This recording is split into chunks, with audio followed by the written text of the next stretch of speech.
Yeah. Hello. It is dark out there.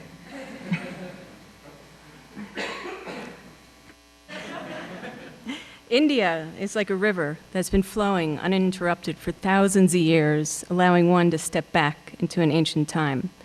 It is a land where magic is alive because the people believe.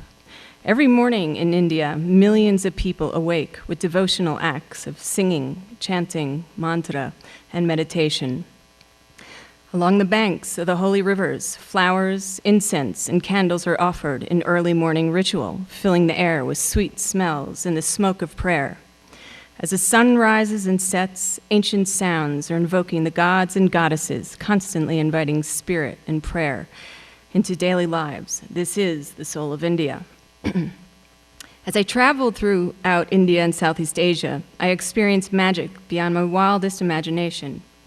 Living with saints and sadhus, mystics, yogis, and yoginis, welcomed by the tribes, nestled by the warmth of Himalayan fires, awed by the majestic snow-covered peaks of the Karakoram Mountains, inspired by the desert of Rajasthan, immersed in coconut jungles on the Arabian Sea, and living high up on the Tibetan plateau with Buddhist lamas in Ladakh, I was constantly transformed.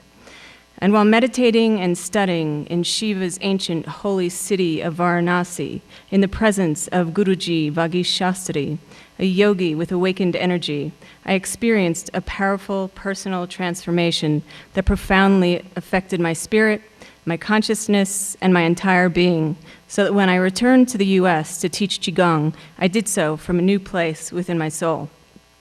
Hi, I'm Ellie Starishevsky, and those were some of the images from my photography exhibit, The Soul of India.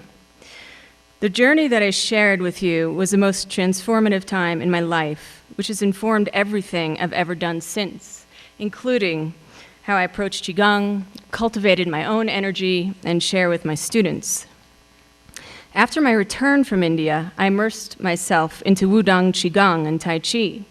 This lineage originated upon Wudang Mountain in southern central China, famous for the internal martial arts and the ancient mystical healing arts. I'm a Wudang certified Qigong and Tai Chi instructor and a Qi healing practitioner, and I've been teaching private and group classes for the last 7 years here in Taos. My teacher, Master Chen, a 14th generation Wudang Zhang Sung Feng lineage holder and 25th generation Longmen Taoist priest, was chosen at the age of 6 to enter the temple. I've studied under him for the last 15 years. His master is Grandmaster Li.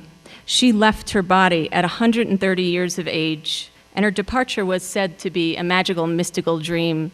Her body remained warm for 24 hours. There were smells of roses and beautiful colors. So, what is Qigong? Qi is our vital energy. It's a life force which exists in all living things, and Gong means to make it work. In the practice of Qigong, we learn how to work with life energy for health, longevity, and what the Taoists refer to as immortality. Qigong is really an art of the mind, and in Qigong, we train the mind to lead Qi for energy cultivation and self-healing. Health is an abundance of energy which is clean and flowing. And like the acequias in Taos that we tend to in the springtime, we clean our energetic meridians to move Qi in a more harmonious and balanced flow. Qigong is a tool to go inside and meet our authentic self, energy, spirit, and master. In Qigong, we work with 3 main energy centers, and they're called Dan Tians. And Dan means elixir, and Tien means field. And if you look into a body, you won't see a Dan Tien. And the only condition for it to be there is stillness. And the practice Qigong cultivates stillness. And the more you practice, the more actual Qi sensation you feel. And learning to tune in to our energy and universal flow is like learning to play a musical instrument. It takes love, patience, and devotion. And as Qigong practitioners, we not only have a rich internal world or a rich external world, but we develop a rich internal world. And we're going to do a brief demonstration.